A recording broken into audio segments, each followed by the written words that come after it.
The first time we met, I think it was in 2008, you told me something which impressed me very much as an educator and a legal person.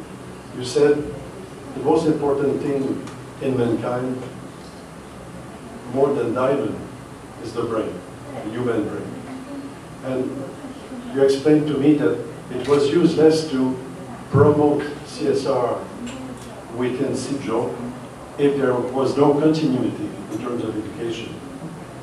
And of course, as an educator myself throughout my life, I could not but agree totally with your vision, which I think shows a great wisdom, because in fact, there's no way there will be any continuity in what you are doing, in what everything of you here present are attempting to do for humanity, if there's no education, training, understanding.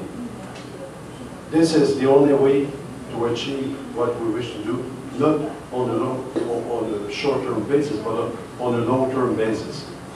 So when you asked our coalition of experts to develop and devise a training in the field of CSR, which would go beyond sustainable development, you wanted a system which would take into account the other objectives of the United Nations, the Millennium Development Goals, the Global Compact Principles.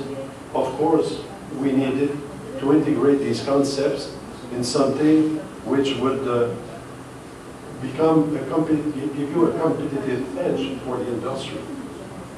Because we are in a situation where many industries, corporations, they have websites with CSR. They promote theoretically the CSR, but in reality, there's no follow-up to this. The difference in what we aim to develop in terms of educational syllabus and training was to have components which would be practical with useful references for the industries and for the corporations who really wanted to implement the CSR in a practical way.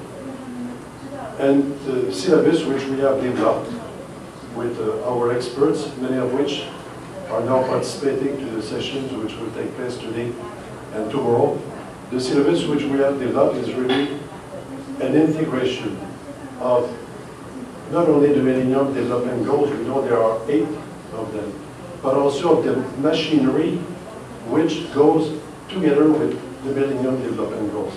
And when we speak of a machinery, it's very sophisticated. You have annual reports from national country teams, which are available to the students, to all of your corporations, in order to understand exactly where you stand in terms of achieving the MDGs, the Millennium Development Goals. So it's not just something which is theoretical. If you operate in one country, you have access to national team reports indicating what is the situation in terms of poverty, in terms of economic development, in terms of starvation, in terms of women's situation.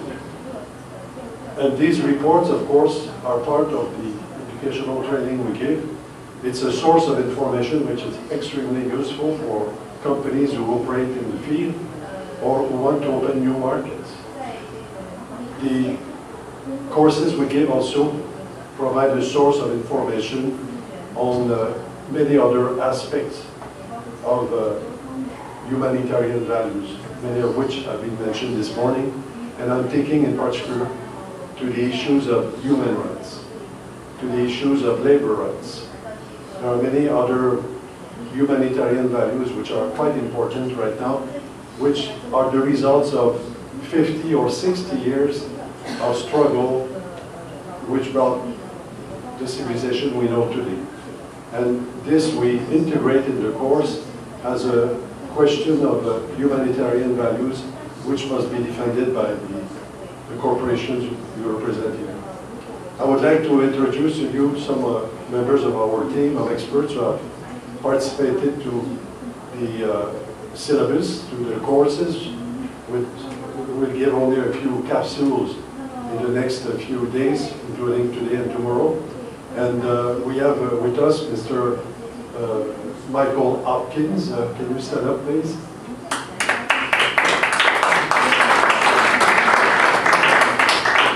Mrs. Adams.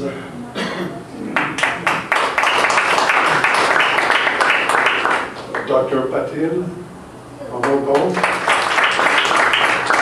Mrs. Joshi. Ivor Hopkins. And we have two others who were expected to come, but who were unable to join us. I just wanted to introduce these colleagues because it gives you an idea that we cover not only the issues related to the economic aspects of the CSR, but also the issues related to health, to business development, as well as, for example, sports, physical education. We have devised courses which fits the different type of industries in order to help achieve not only the CSR, but the CSR within the framework of the Millennium Development Goals. So that's the approach we have devised for CIBJO, and we were very glad to have the first course given in Antwerp, which was a great success a few weeks ago. And we hope that this will continue on a very long-term basis with HRD, with George Priest, with whom we have had discussions on this topic.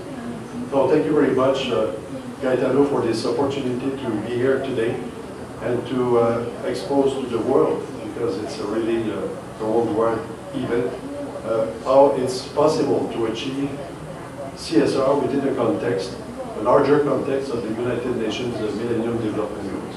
Thank you. Thank you. Thank you very much.